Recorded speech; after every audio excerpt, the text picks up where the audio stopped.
एक पिताजी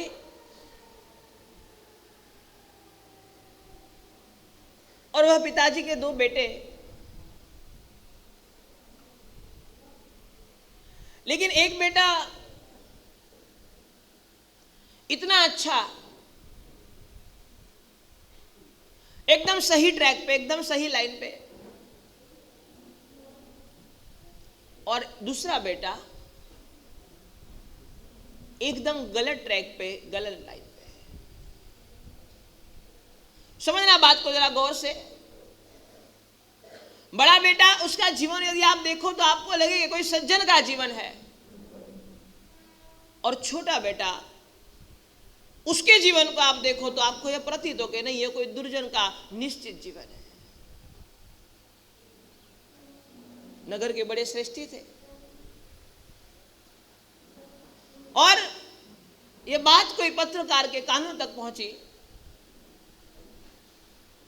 कि एक ही पिता के दो पुत्र, लेकिन इतनी कंट्रोवर्सी।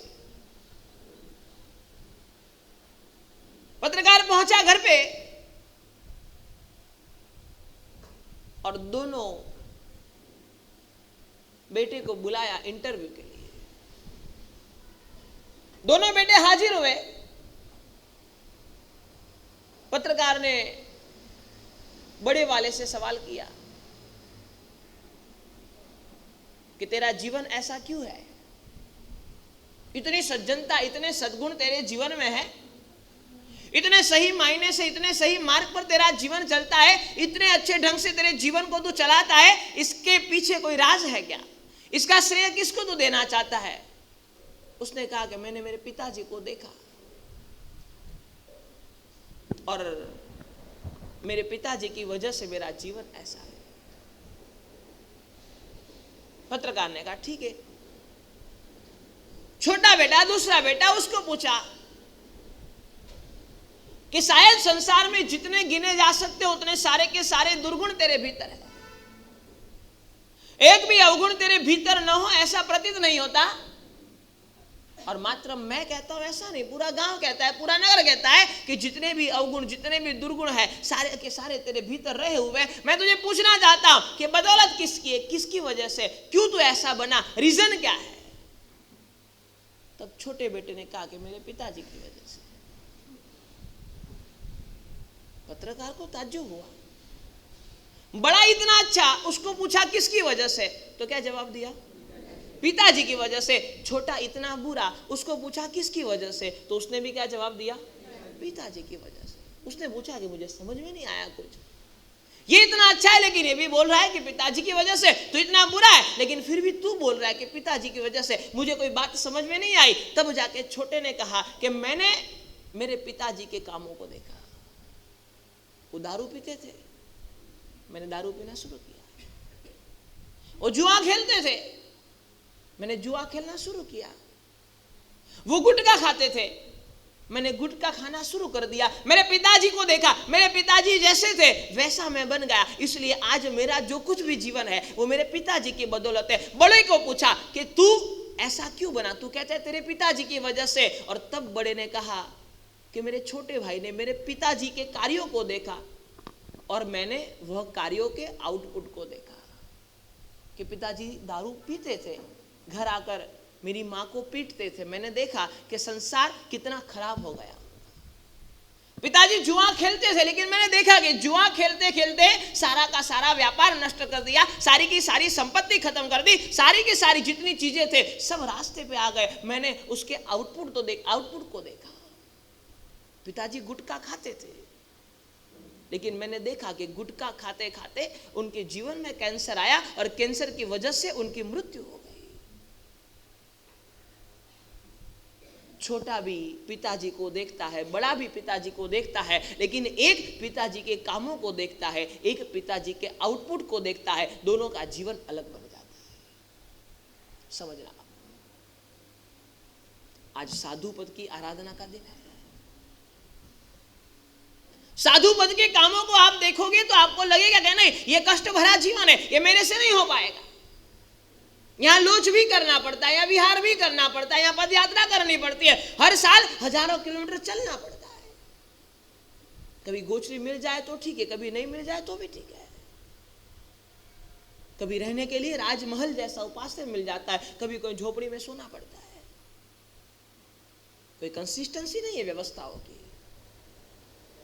आप यदि ये साधु जीवन के कामों को देखोगे, साधु जीवन के कष्टों को देखोगे, तो आपको लगेगा कि साधु जीवन बड़ा कठिन है, लेकिन उसके आउटपुट को देखोगे आप ये देखोगे कि नहीं,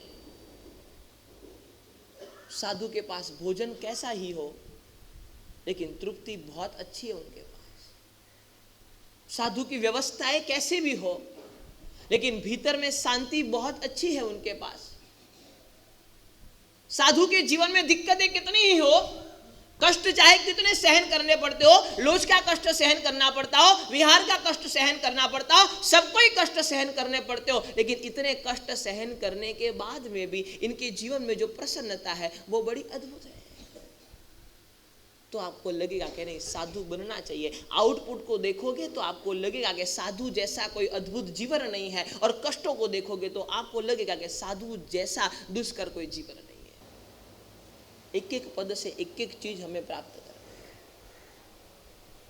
अरिहंत की क्या चाहिए, क्या चाहिए बोलोगे तो दिमाग में फिट होगा। अरिहंत की आज्ञा चाहिए, सिद्ध का स्वभाव चाहिए, आचार्यों का आचार चाहिए, उपाध्याय का उत्साह चाहिए।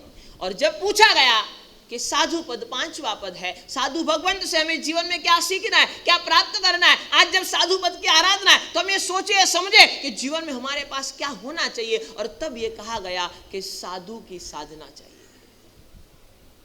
साधु के पास जो साधना की ताकत है वो अद्भुत है।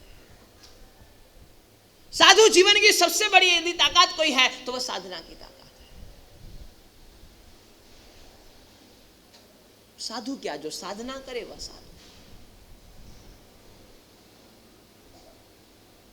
साधु यही संदेश देते हैं, साधु यही सिखाते हैं कि जीवन में साधो, जीवन में साधना करो। बिना साधना किए आप जीवन में कहीं नहीं पहुंचने वाले, कहीं नहीं आगे बढ़ने वाले। और कौन सी साधना समझना, साधु का यह संदेश है कि साधना करोगे तो ही आप आज नहीं तो कल ये साधु पद तक पहुंच पाओगे, वरना नामुमकिन है। और साधु ये संदेश देते कि जीवन में करने जैसा ये मनुष्य जीवन प्राप्त करने के बाद में बाकी सब चीजें अन्य भवों में हो सकती है। संपत्ति आप अन्य भवों में प्राप्त कर सकते हो, सत्ता आप अन्य भवों में प्राप्त कर सकते हो, परिवार आप अन्य भवों में प्राप्त कर सकते हो, पैसे आप अन्य भवों में प्राप्त कर सकते हो, लेकिन ये साधना एक ऐसी है जिसके लिए मनुष्य जीवन है। और ये साधु पद हमें संदेश देता है कि जीवन में साधना करनी है तो साधु बनना पड़ेगा। और साधना क्या, साधु पद हमें संदेश देता है कि जीवन में करने जैसा कुछ है तो वह साधना है। और साधना कौन सी, कहा कि मन की साधना, और कुछ नहीं करना। जीवन में यदि कोई पूछे कि साधना कौन सी करनी, कहना कि मन की साधना करो।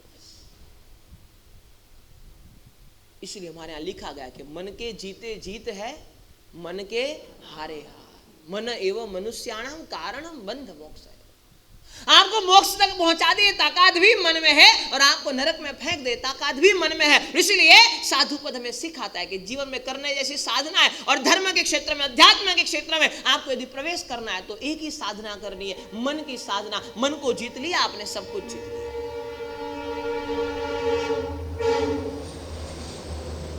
मन की साधना आपने कर ली, निश्चित तौर पर सब साधना आपकी हो गई। आप समझ गए। प्रेम भक्ति आराधना प्रवचन के अद्भुत संगम से जुड़ने के लिए सब्सक्राइब करें गुरु प्रेम मिशन की YouTube चैनल को, और ताज़ा अपडेट के लिए बेल आइकन पर क्लिक करना ना भूलें।